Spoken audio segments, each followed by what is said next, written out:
आपने एक फ़िल्म देखा होगा द कश्मीर फाइल। जो कश्मीर फाइल में जो दिखाया गया है सेम सिचुएशन यूनिवर्सिटी के साथ। नमस्कार, मेरा नाम काजल है और आप सच तक न्यूज़ देख रहे हैं।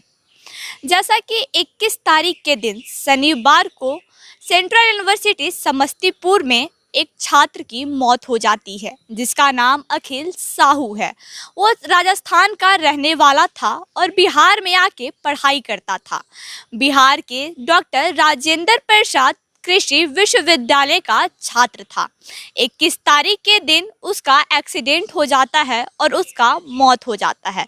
उसके बाद यूनिवर्सिटी के वीसी के द्वारा उस पर आरोप लगाया जाता है कि वो लड़का ड्रग का स्मगलिंग करता था, शराब का डिलीवरी करता था और तमाम तरीके का आरोप उस पर लगाया जाता है। आज हमारे साथ उनकी बैचमेट्स हैं जो ये बताएंगे कि अखिल साहू कैसे फैमिली से बिलोंग करते थे और वो समस्तीपुर में रह के क्या काम करते थे। अखिल साहू का फैमिली बैकग्राउंड क्या था? मैम, अखिल साहू के पापा सीमेंट ट्रैक पॉइंट से लोडिंग अनलोडिंग का काम करते थे। वो तीन भाई है, इसमें से अखिल नहीं रहा। उसका बड़ा भाई प्राइवेट फार्म में जॉब करता है जिसकी सैलरी 12,000 रुपये है, और छोटा भाई जो 10th में फेल था वो कुछ नहीं करता है, वो बस घर पे रहता है। अखिल बहुत मेहनती लड़का था, बहुत इंटेलिजेंट भी था, पढ़ाई में भी बहुत अच्छा था। अभी उसने गेट क्वालिफाई किया था और अभी वो बहुत खुश था कि उसका IIT BHU में एडमिशन होने जा रहा था। अखिल पुअर फैमिली से बिलोंग करने की वजह से वो यहाँ पढ़ता था, उसके साथ में अपने खर्चे खुद उठाता था। वो मतलब मैं उसकी बैचमेट हूँ, मैं उसके बारे में बताती हूँ आपको। वो जिस पे VC सर ने ये इल्ज़ाम लगाया कि वो ड्रग पेडलर था, वो एक्चुअली में ड्रग पेडलर नहीं था, वो चाय बेचता था हॉस्टल में। और जिस दिन उसकी एक्सीडेंट हुई है उस दिन भी वो चाय की जो कुल्हड़ आती है यहाँ पे, वो कुल्हड़ लेने के लिए गया था। वो हॉस्टल में सबको खुद से चाय बना के 8 रुपये से उसको 8 रुपये कप से उसको बेचता था, उससे वो अर्न करता था। उसके बाद हमारा जो यूनिवर्सिटी है उसके आगे हॉस्पिटल चौक एक जगह है, वहाँ पे एक रेस्टोरेंट है, साउथ इंडियन रेस्टोरेंट। वो उस रेस्टोरेंट में फूड डिलीवरी का काम करता है। हम खुद एक दिन उस रेस्टोरेंट से ऑर्डर किए थे खाने के लिए, तो उस दिन वो लेकर आया और हम उससे पूछ भी दिए कि अखिल मतलब तुम क्यों ये लेकर आए, क्योंकि हम उसको देख के शॉक्ड हो गए थे कि तुम क्यों लेकर आए। वो मतलब एक सेकंड के लिए भी हमको फील नहीं होने दिया कि वो तो उसका जॉब है। वो हमको ये बोला आंसर में, अरे तो ये अच्छी बात है ना कि मैं तुम्हारे लिए लेकर आई हूँ, सोचो कोई और लेके आता उससे अच्छा है कि हम लेके आए। वो मतलब फील ही नहीं होने दिया कि वो ऐसा काम कर रहा है।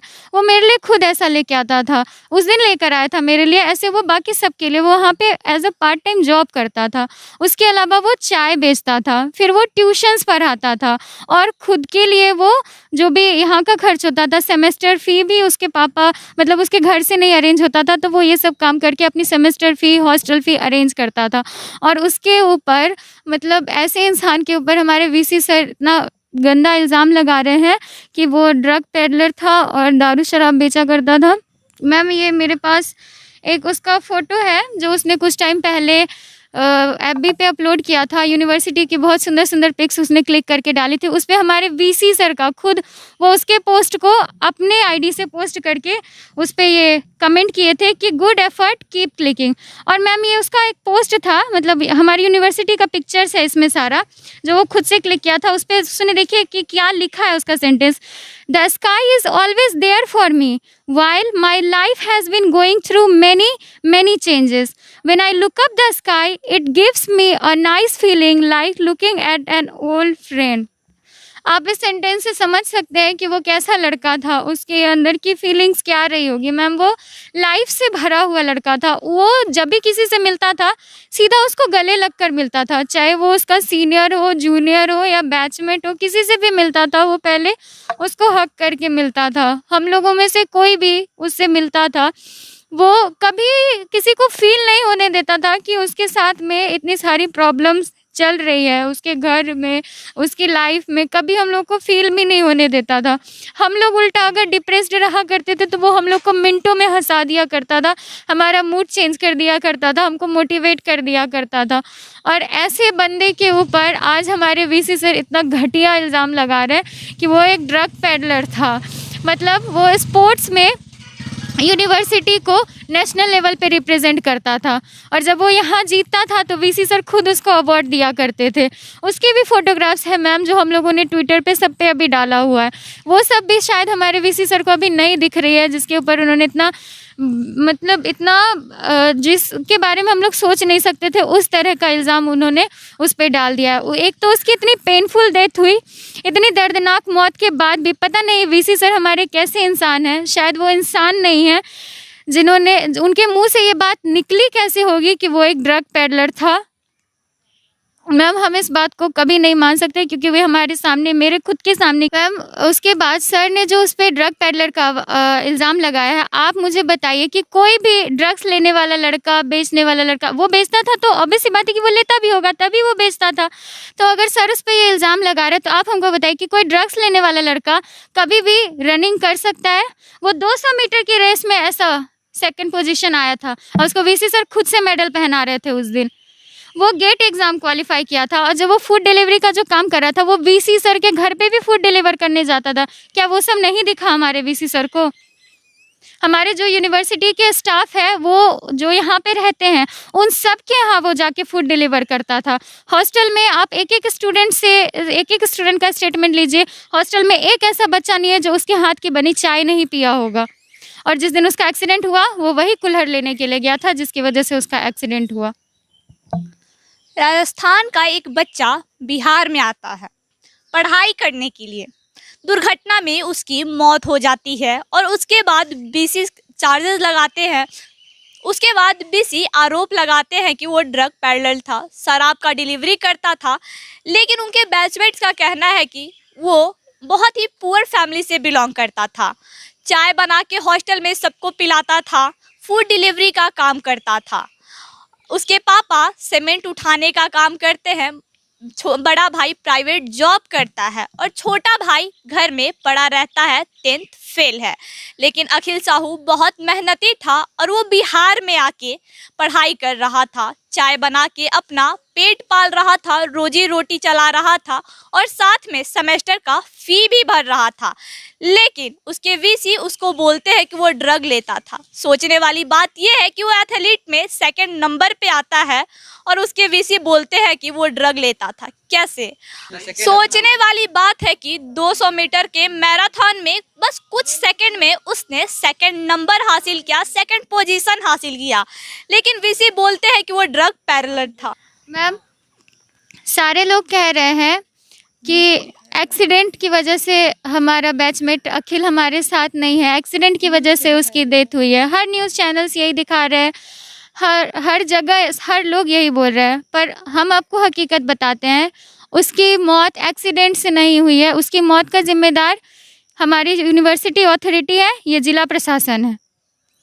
और हम ये भी कहते हैं कि उसकी मौत में एक हाथ हमारे बिहार सरकार की भी है, जो हमारी आवाज़ नहीं सुन रही है, उसको न्याय नहीं दिला पा रही है और ऐसे लोगों को हिम्मत दे रही है कि वो हमारे खिलाफ ऐसे बढ़ चढ़ कर बोल रहे हैं, हमारे साथ इतना अन्याय कर रहे हैं। उस लड़के की इतनी पेनफुल डेथ के बाद उसके ऊपर इतने गंदे गंदे इल्ज़ाम लगा रहे हैं, तो इनके पीछे उन लोगों का हाथ है, ना कि उसकी मौत एक्सीडेंट से हुई है। अखिल साहू की मौत एक्सीडेंट नहीं बल्कि ऐसा बोल सकते हैं कि उसकी मौत बिहार के स्वास्थ्य व्यवस्था की वजह से हुई है। अगर किसी को सही टाइम पे सही ट्रीटमेंट ना मिले तो मौत तो होगा ही। जैसा कि यहाँ के बच्चों का कहना है कि अगर हाथ तक कट जाए तो मुजफ्फरपुर रेफ़र किया जाता है। वैसे में अगर किसी का एक्सीडेंट हो जाए तो ऑब्वियस सी बात है कि उसे रेफ़र तो किया ही जाएगा। अखिल साहू की मौत एक्सीडेंट की वजह से हुई या स्वास्थ्य व्यवस्था की वजह से हुई? मैम पहले तो ये यूनिवर्सिटी ICAR के द्वारा रन किया जाता है, ये सेंट्रल यूनिवर्सिटी है और यहाँ का स्वास्थ्य व्यवस्था इतना घटिया है कि यहाँ पे अगर कट भी आ जाए ना तो सीधा रेफर डॉक्टर लिख देता है। इवन डॉक्टर के पास कोई स्किल नहीं है।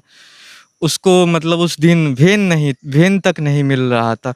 अब बताइए आप, यहाँ देश और विदेश से न जाने कहाँ-कहाँ से स्टूडेंट आते हैं पढ़ने, इंटरनेशनल मतलब गेस्ट हाउस है, फिर भी मतलब हॉस्पिटल के नाम पे सिर्फ स्ट्रक्चर।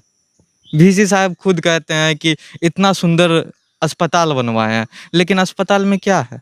वीसी सर का अगर तबीयत खराब होता तो कहाँ जाते हैं? वीसी सर यहाँ चेकअप के लिए आते ही नहीं। तो आप लोग उनसे क्वेश्चन नहीं करते कि जब आप इतना सुंदर अस्पताल बनाए हैं तो क्यों नहीं उसमें जाते हैं? मैम वीसी साहब तो हमसे बात करने आते ही नहीं हैं।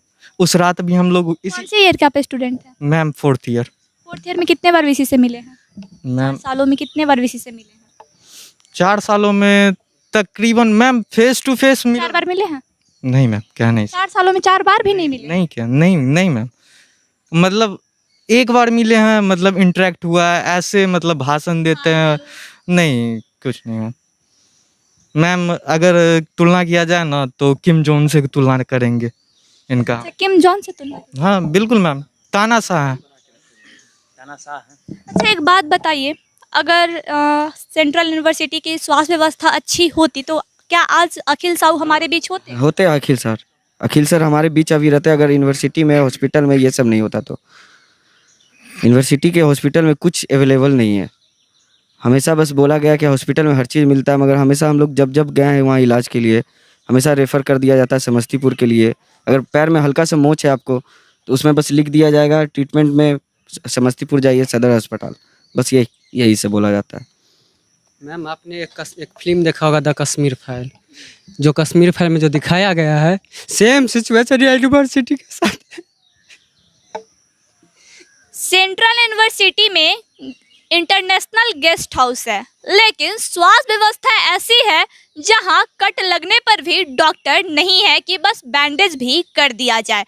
काश आज अगर यूनिवर्सिटी का स्वास्थ्य व्यवस्था सही होता तो अखिल साहू हमारे साथ होते, लेकिन ना ही बिहार की स्वास्थ्य व्यवस्था सही है, ना ही शिक्षा सही है, ना ही लड़कियों के साथ यहाँ सही बर्ताव किया जाता है। फिर भी बिहार सरकार डंके की चोट पे कहती है कि बिहार में स्वास्थ्य व्यवस्था भी अच्छी है, शिक्षा भी अच्छी है और महिलाओं का सम्मान भी किया जाता है।